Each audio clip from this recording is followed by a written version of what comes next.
All right, let's get started with today's webinar. First and foremost, I want to welcome and thank you for joining us for our GridMarkets Pharma and Media webinars featuring powerful molecular simulation, screen, and rendering tools. Today's webinar, Houdini, a game changer in scientific visualizations, is the second of our scientific visualization webinar series.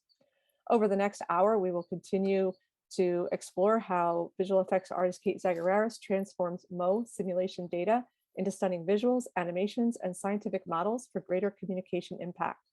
In today's presentation, we will learn how to create cinematic quality visuals from Mo simulations using the powerful and gold standard of 3D animation software, Houdini and GridMarket services.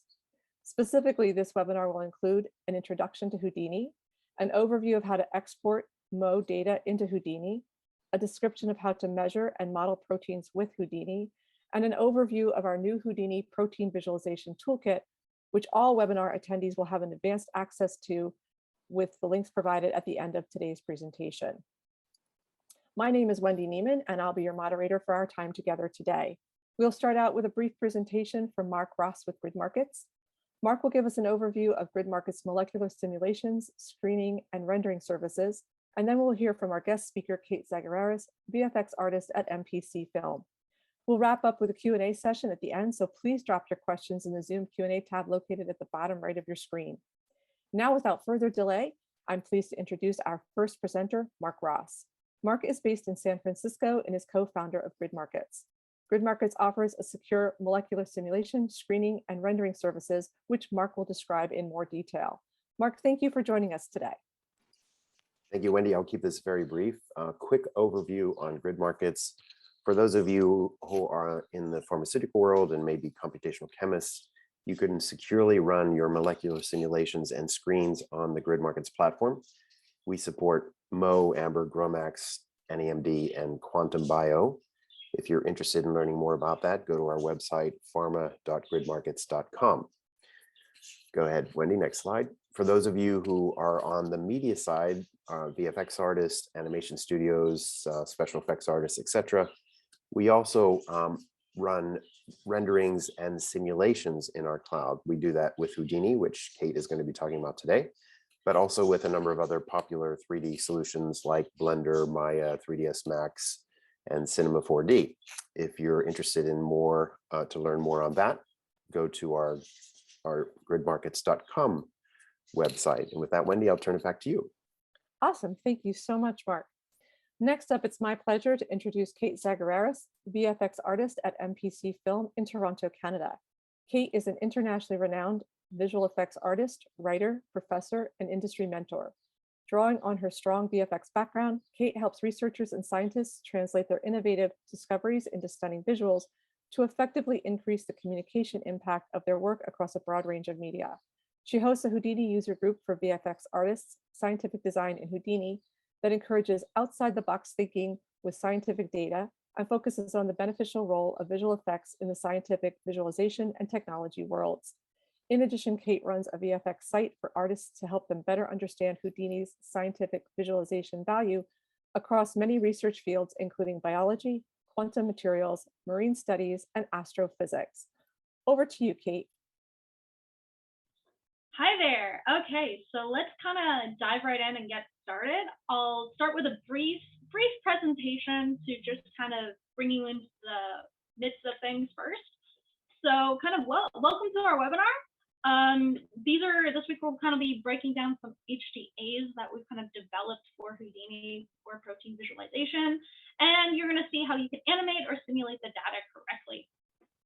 So a little bit more about me. I work professionally in the film industry, and I've worked on productions such as Nightmare Alley, The Witcher, Raised by Wolves, Vikings Valhalla, and The Boys.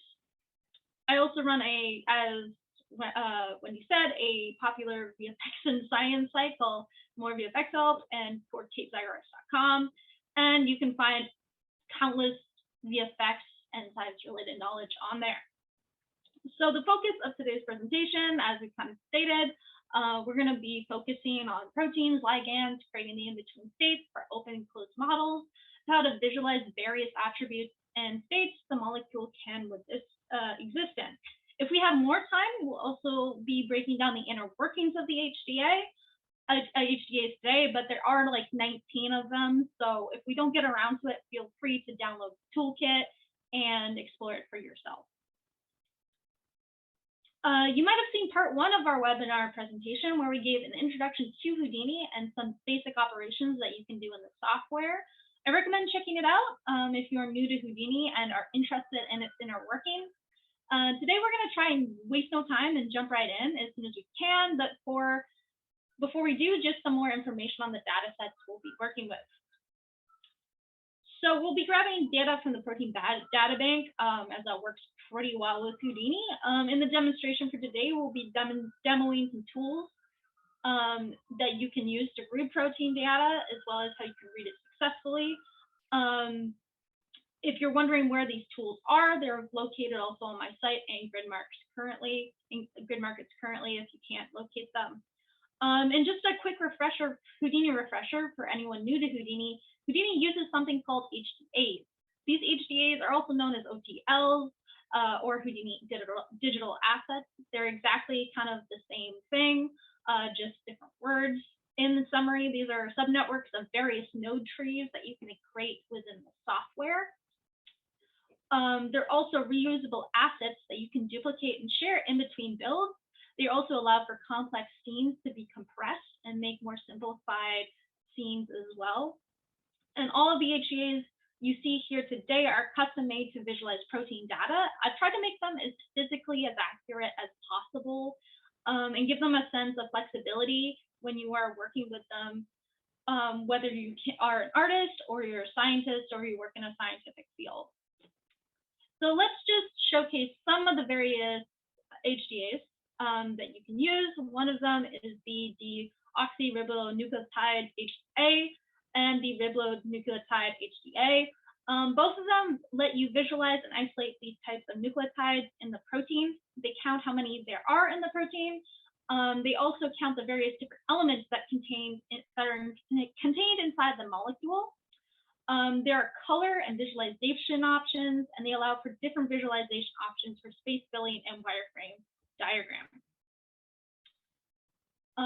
Oh, let me go back there. Okay, we can also have the chance to visualize amino acids with these tool sets as well. So this amino acid HDA visualizes and isolates amino acids in the protein. It counts how many they are in the protein. It counts the different elements in the protein in the specific amino acid as well.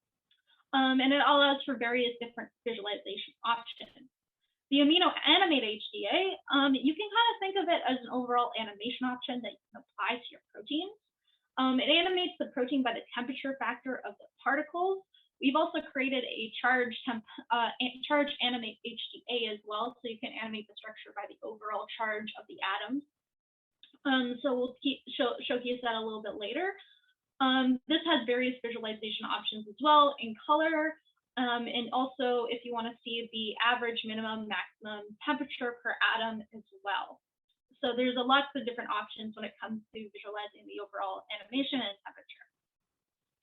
There's also something that called the Isolate Chain HDA and the Space Filling HDA. The Isolate Chain HDA isolates different chains inside the structure. It currently isolates chains A to Z, so up to 26 different types of possible chains that can exist within your protein. It also allows for visual guides to see which chain you are visualizing. The Space Filling HDA allows for an overall space filling diagram to be created throughout the structure. It allows for different visualizations of the elements, again, and correct atomical counts within the structure. There's also ribbon and backbone HDAs and virus state HDAs. I'm skimming through these a little bit quickly. The ribbon diagram is a little bit straightforward. It allows for ribbon diagrams to be formed within the protein, and the open and closed state virus HDA or the virus state HDA only really works with virus proteins, but it works with the open and closed states to let you visualize the in-between states of the sol. And it works in tandem with the Isolate Chain HDA if you really want to use it or isolate specific chains. There's also the sequencing HDA, which allows you to isolate parts of the structure by sequence and also compare the sequences to other proteins. So if you have similar proteins You can also just pick and choose of which sequences you want to isolate between 3 of them. The atomic property HDA is probably my favorite one because it took the most amount of time to do. On a joking side, by building this HDA, I can finally be thankful towards my grade school chemistry teacher who made us memorize the entire periodic table, because this is exactly what this HDA is. It's the entire periodic table for Houdini, so you can plug it onto a protein and you can see the boiling point, melting point, charge, atomic weight, density of all the atoms within the structure. And you can also delete any attributes that you don't need. The Ionization Energy HDA calculates the ionization energies per element in the structure, and it currently only goes up to the first 3 ionization energy shells per atomic element, but that will change in the future. And there's color options for visualization. We also have various charge field visualization HDAs. There are versions of this, but I'll get down to that in a second. This allows you to visualize the positive and negative charges throughout the structure, and it creates charge lines to show you where the charges affect each other and how the atoms are scattered throughout the structure as well. There's options for viewing the positive and negative charges separately, and trail length options for visualization. Some of these HDAs might seem familiar because we did cover some of the techniques from our part 1 presentation. However, all of them are now new and improved to handle data when it comes to protein structures. There's also other HDAs available, such as the Toolkit Information HDA, which sounds pretty straightforward, van der Waals visualization, and residue isolator if you want to see residues left over in the structure, electron negativity visualization, DNA ribbons if you want to create ribbon structures from DNA structures.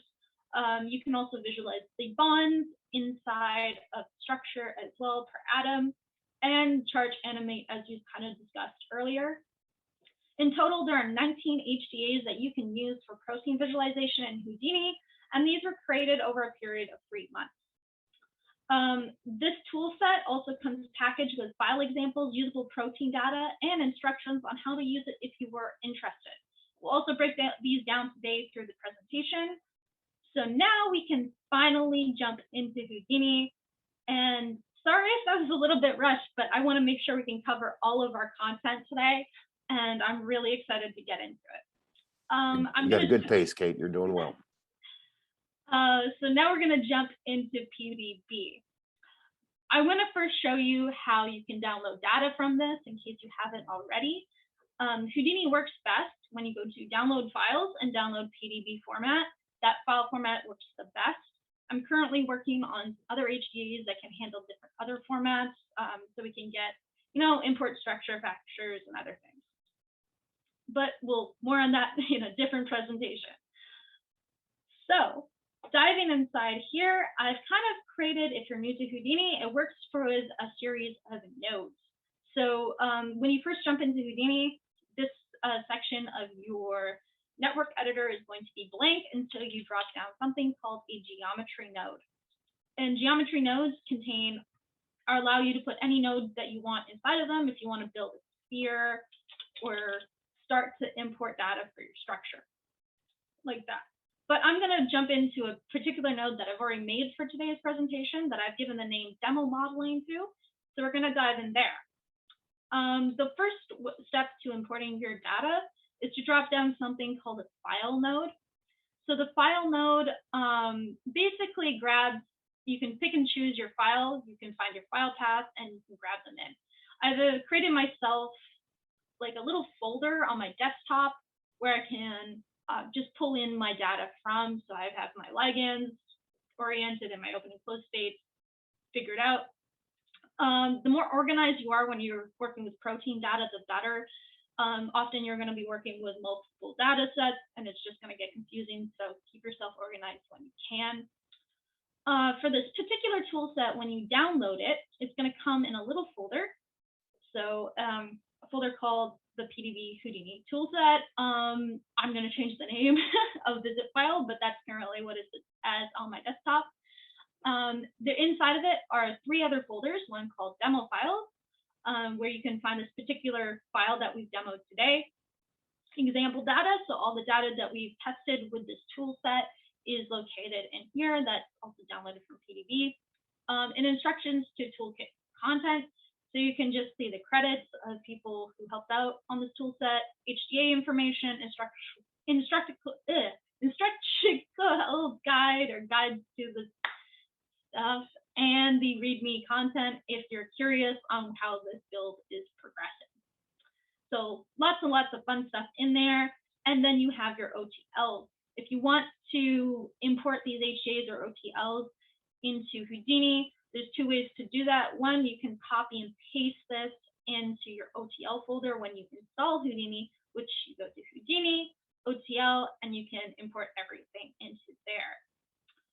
The other way you can do it is if you go to Assets, New Digital Assets. You can create new assets that way, or you can go to Install Asset Library. And in here, you can just pick and choose your asset library of OTLs that you'd like to import, and then you can just go install and create from there. Either way works. So now let's kind of get started. So I'm working with this particular protein right now, and it's called 2PGC-NB protein data bank. So it's this one. It's a marine protein, so it's not too different from like overall structures. I'm just dropping down a little transform so I can orient this protein to the center of the world in Houdini. I'm not going to go through much hotkeys in Houdini, so I recommend looking that up on your own time if you're new to the software, because we'll be focusing on proteins today. So I'm going to create some mixed diagrams of this structure so you can kind of see how this toolkit kind of gets started. So the first thing I'm going to do is drop down my Atomic Properties Hda. And what this is going to do is going to let me apply all the information that I kind of need to visualize all the different atoms within the structure. So if I do color on, I can see what type of groups these atoms reside in. So currently most of them reside in the non-metal groups. And I can say, okay, if I'm having trouble seeing the orange color, I can change it to red if I really feel like it. It's really up to you. There's lots of customization there. At this stage, you can also apply some accurate atomical sizes if you want to these points. I've only included about 5 at this stage, but there will be more.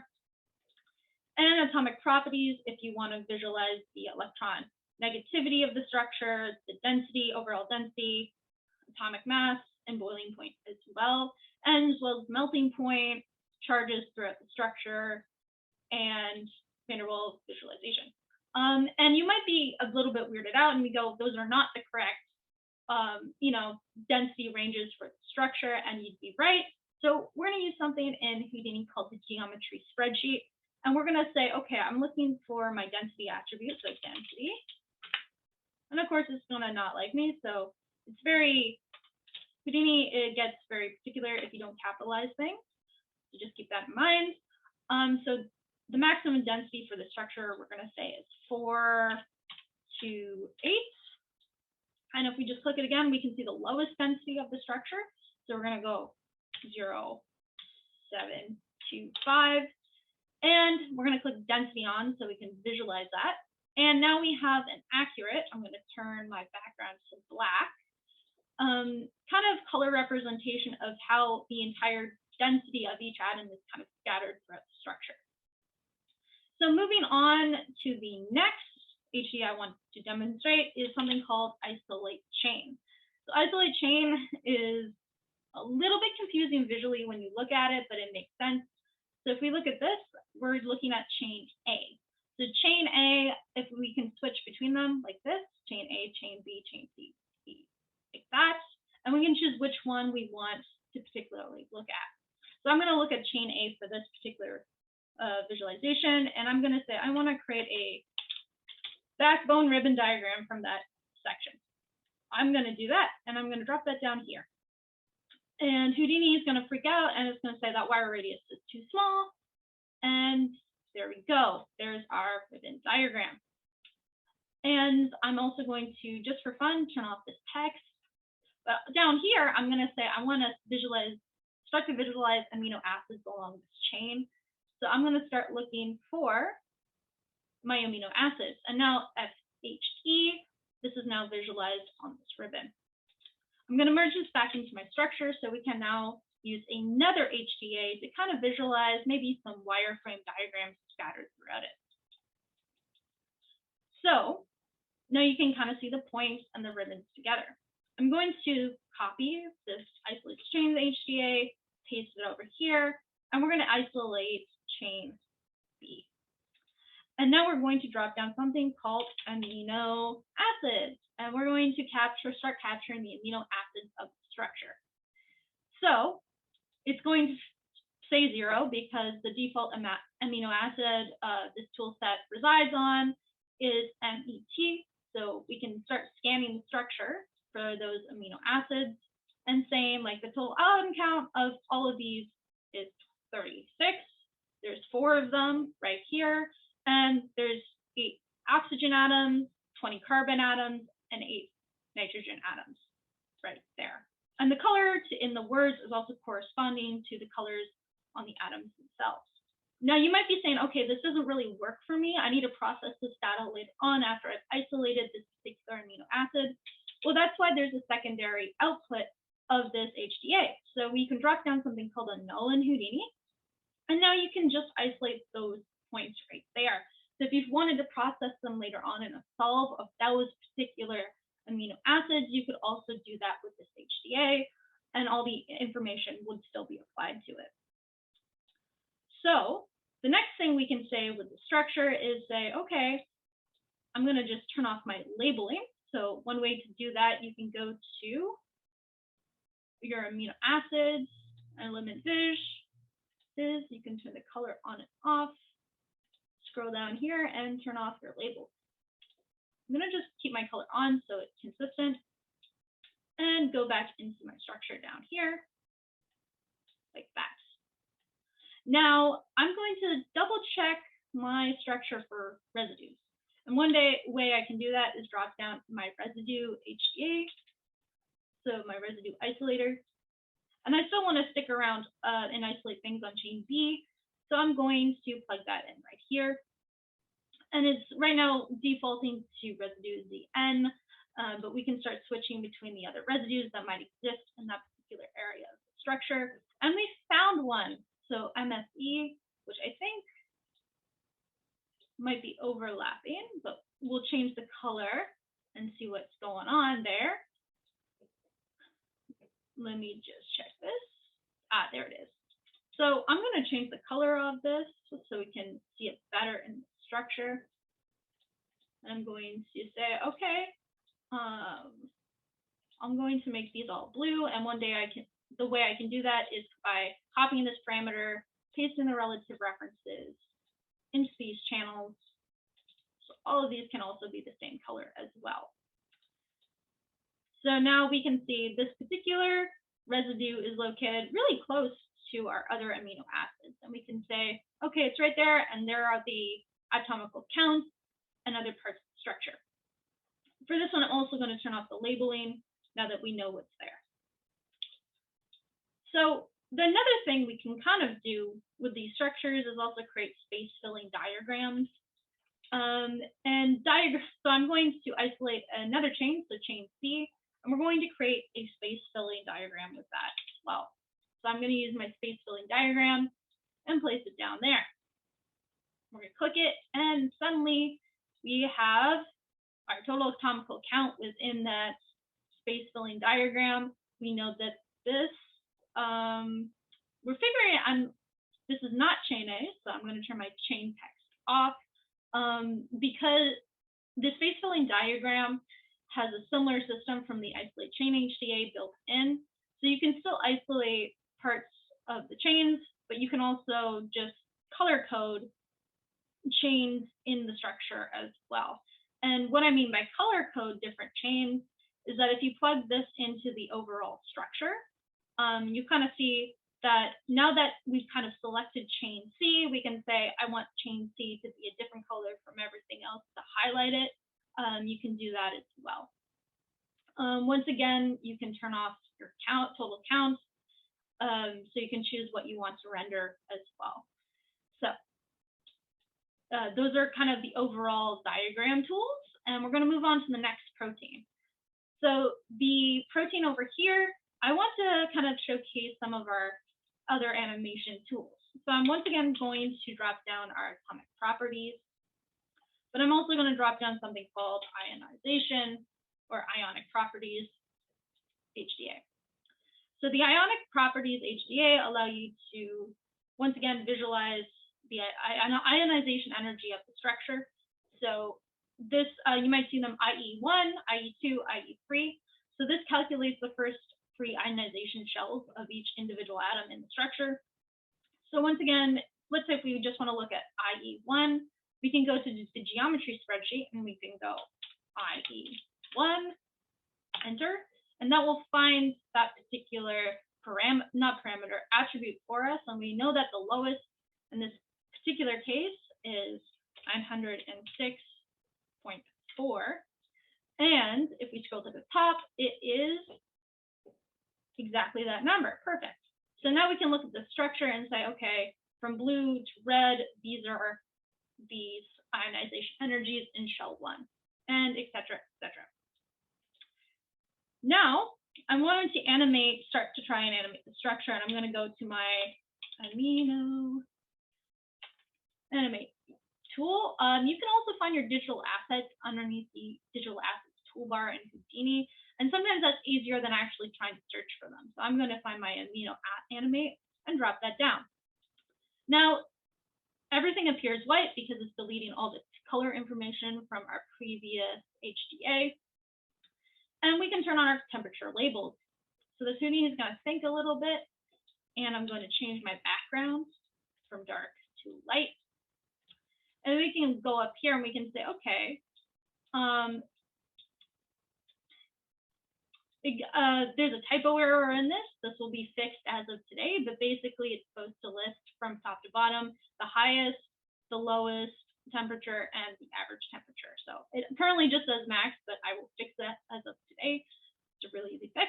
But we can go down here to our temperature visualizer and start to visualize the hot and cold areas of the structure, or which ones have the lowest temperature ranges and which one have the highest.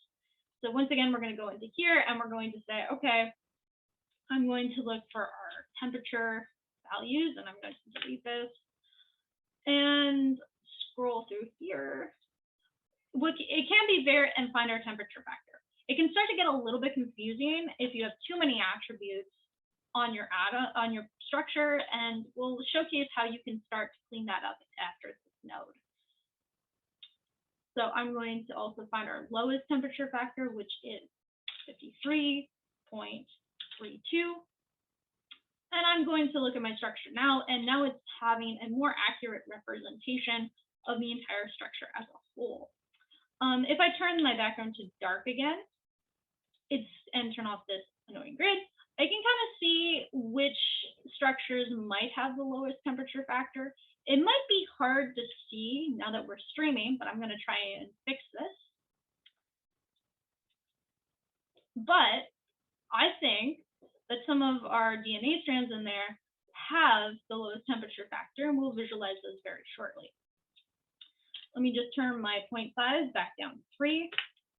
One of Houdini's flexible options is that you can maximize point sizes if you're dealing with points, and kind of go through the entire thing that you're visualizing and isolate different things and make them bigger if you have, if you're seeing impaired or you have difficulty viewing things on your monitor. But I'm going to play this back so you can kind of see the overall animation. So you can kind of see the hottest areas are moving the fastest, and the coldest areas aren't really moving at all. And so that's what this HDA is designed to do. So if you need to add quick and easy animations to your structure, this is it. There is also another version of this node called Charge Animate, and we're going to check that out. It does the exact same thing, but we can visualize the charges of every particular atom as well. It might be erroring out because we do not have, there we go. Color was not on, I don't think. There we go. And we'll also turn on the labels, and I'll change my background to light. This one has been fixed, so you can see the carbon min, max, and average charge of each atom. So I know probably my range is going to be 5 to -1, probably. Where'd you go, man? Oh, it got disconnected. One thing about Houdini that's really fun, you disconnect your nodes, sometimes things happen.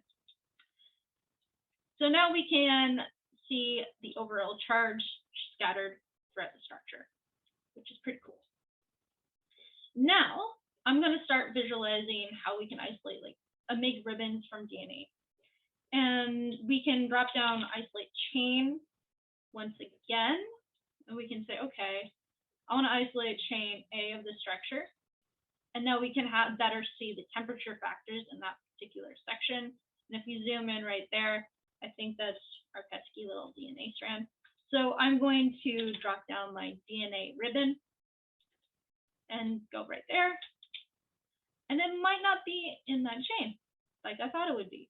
So we're going to start skimming through the structure till Houdini decides that this is a great idea. If that doesn't work, you can also say, okay,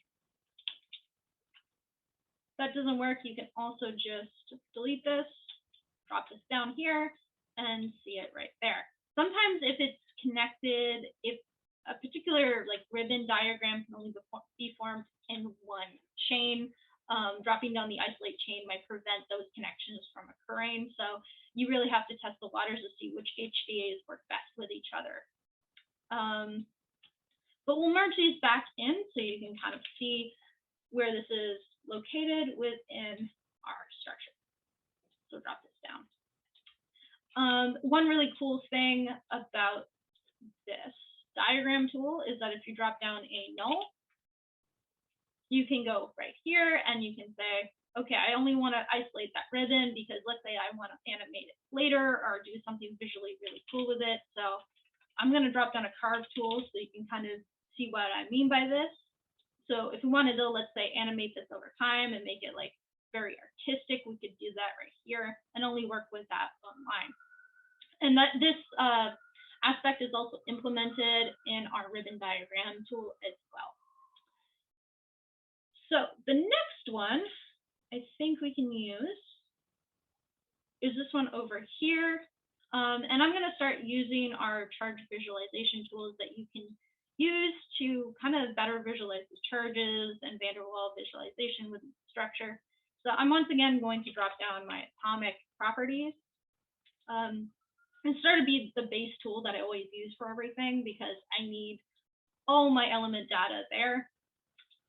And I will drop down my Ionic Energies just in case I need them. And then I can go to charge visualization and let this work. And you might already realize that this HD is a little bit different. It has 3 outputs, and these 3 outputs allow you to isolate the 3 different things that this HDA will make. And I'll drop down 3 different nulls so you can kind of see it. So we can do something like this.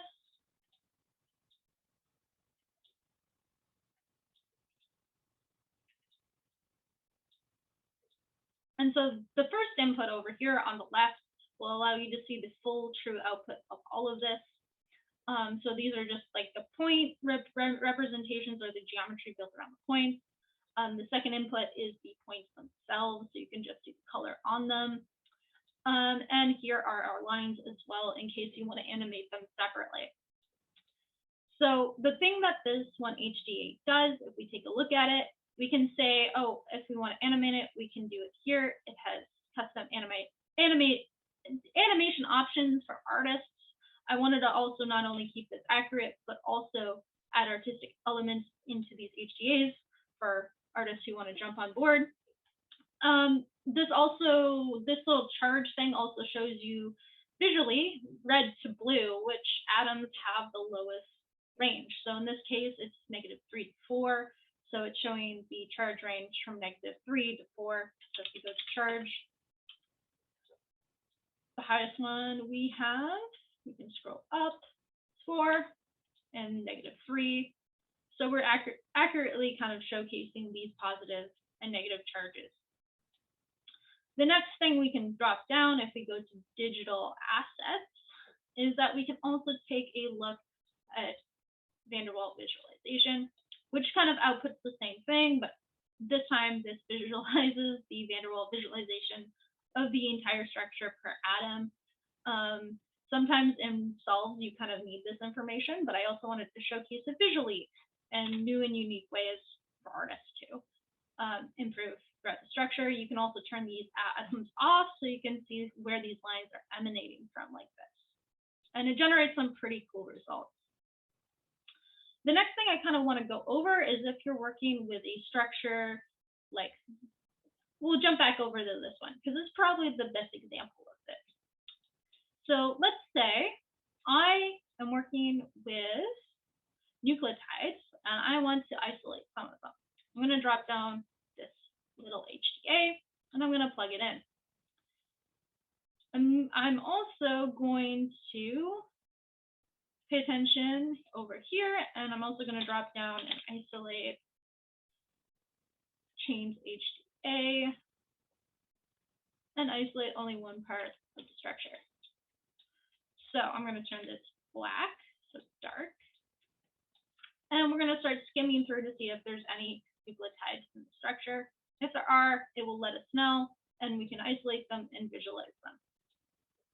And if there aren't, that's okay. That means we can just drop down another tool called Assets and this one.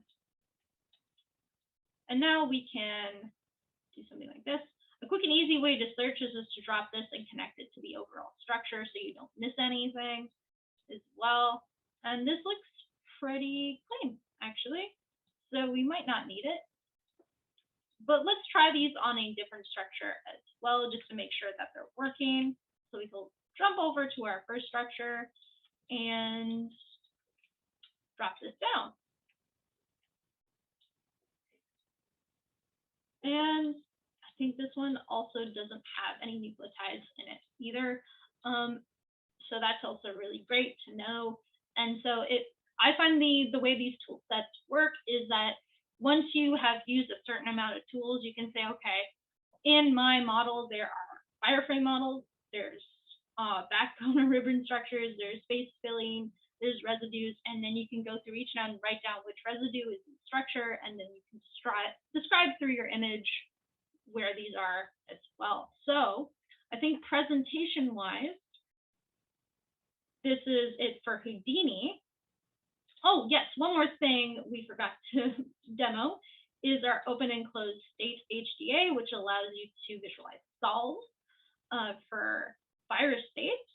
And I'm going to drop down my isolate chain HDA so we can isolate the chain of both open and closed states. So I have my open one on the left here, and actually let me check my PDB resources. Sorry, my toolbar is a little bit in the way here. We can scroll down and we can see which one it is. So I always have these open just in case I need to reference what I'm doing in Houdini and which structures I am working with as well. But I'm going to drop down my chain here so you can kind of see what's going on. And I want to isolate only chain A for the solve, so I'm going to go to late and having them right beside each other. Once again, the transformation node right here is only basically just transforming both the center of world space, so we can both have them in the same position for the solve. It's nothing too fancy. And then we can go virus state, and that should appear up here. And virus states looks a little bit different. It requires 2 inputs to work. And then we can just click that, and it should solve the in-between states for chain A of this protein. And if there's any movement associated between the same 2 states. And there seems to be a little bit of motion there between the open and open and closed models. You can kind of slightly see it right there. It's not too big. But if, let's say, if we were to transform this a little bit up, if it wasn't in the perfect position with each other, or if it wasn't in the center of world space, you'd probably see a bigger change. So it's always important to make sure both of them are in the same area, or that might cause issues in your solve and how it might move. Houdini is pretty fast at calculating solves, but it's always good to be careful that you're solving something correctly. So that's another node. And once again, this has two inputs and outputs.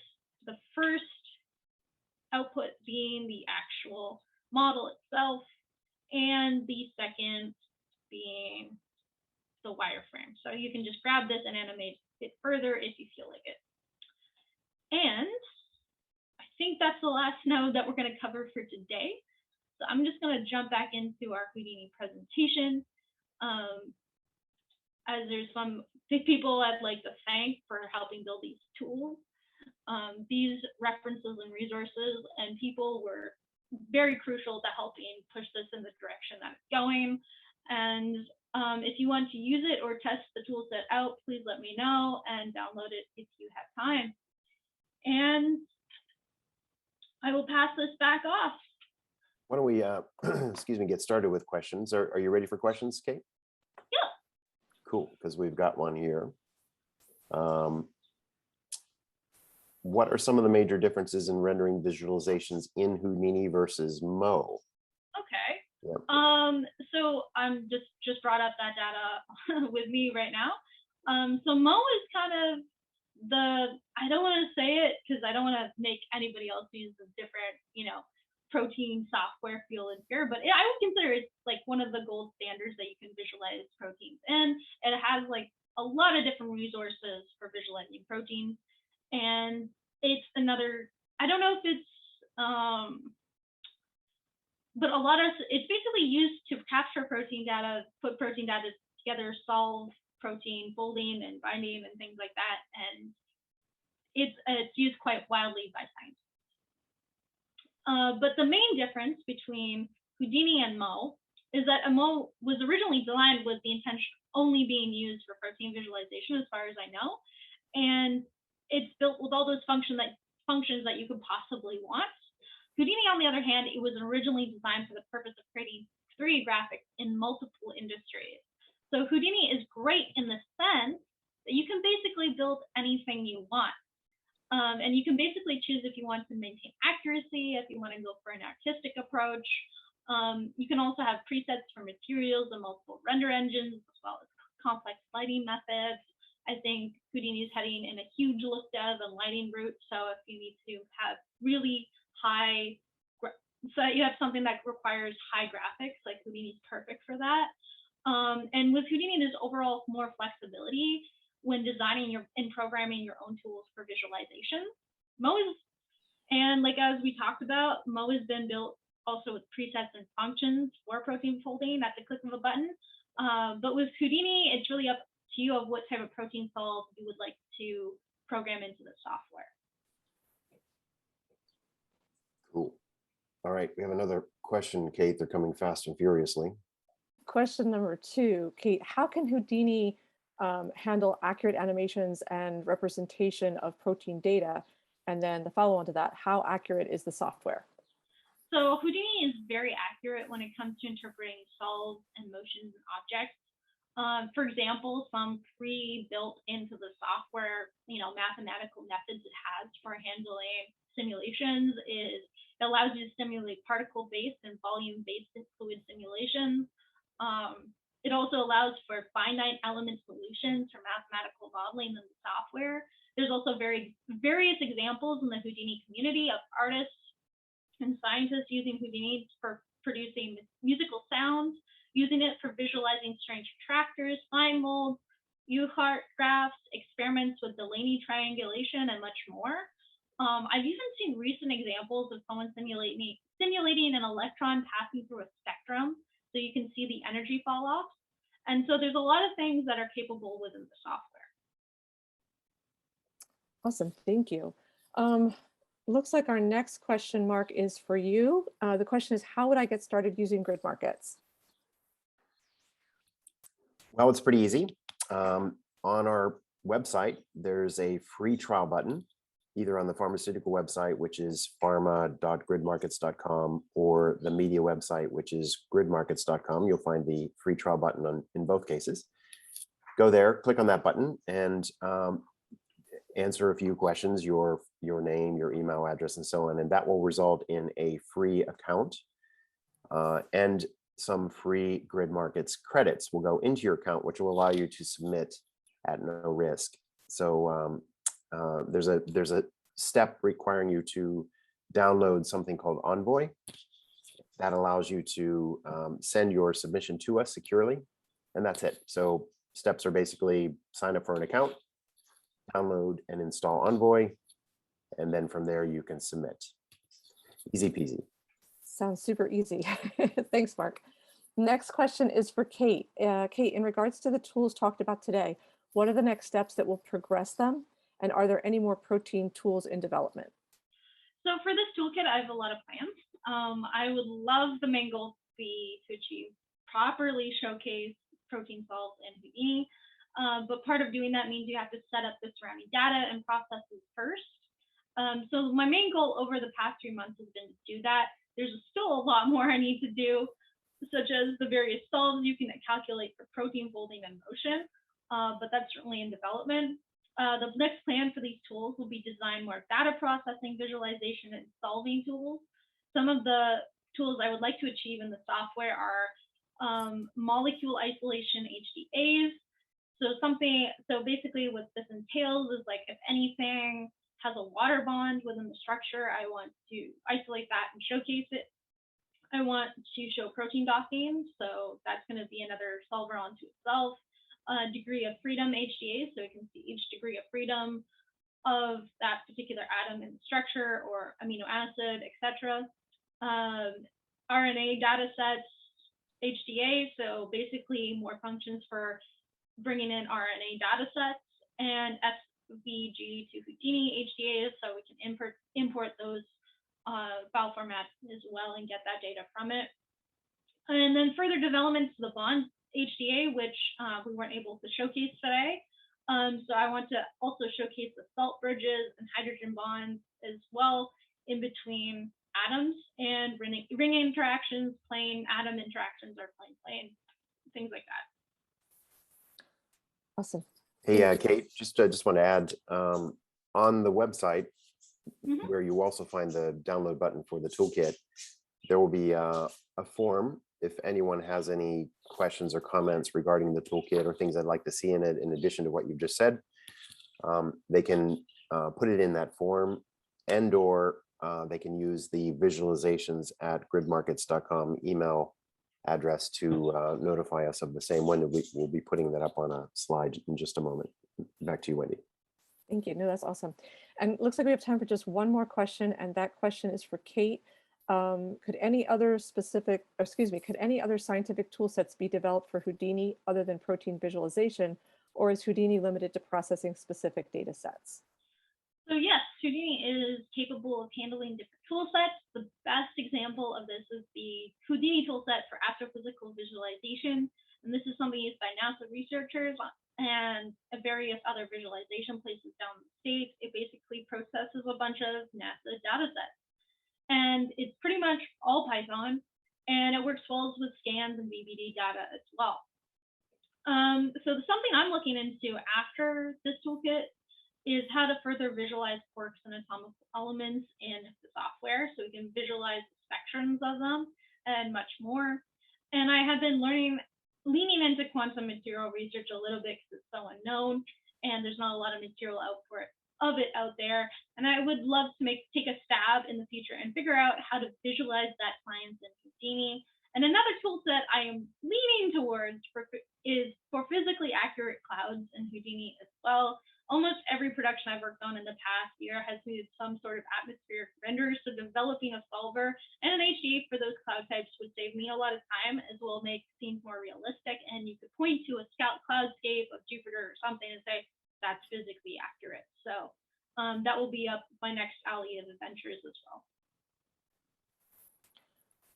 Awesome. Thank you so much, Kate. That is all the time we have for questions today. We'd like to thank our presenters and you, our audience, for joining us. We look forward to seeing you at our next scientific visualization webinar, which will take place on Tuesday, September the 13th, when Kate will be back with us. So to save your seat, registration can be found on the upcoming webinar pages of both our GridMarkets Pharma and Media websites. If you have a scientific visualizations challenge that you would like Kate, GridMarkets, and Houdini to help solve, drop us a line at visualizations@gridmarkets.com, and we might be able to help visualize that for you during our next webinar in September. And also please use that email should you have any questions about using the toolkit or suggestions for the toolkit. We invite you to stay connected and follow us on our websites and our both media and pharma social channels. And again, as a thank you for attending today's webinar, you all get a sneak peek at the new Houdini Protein Visualization Toolkit at the links on your screen and that were provided in the chat. And with that, we'd again like to thank you very much for joining us, and we look forward to seeing you all in September. Have an awesome day. Thank you, Kate. That was awesome. Bye. Have fun, everyone.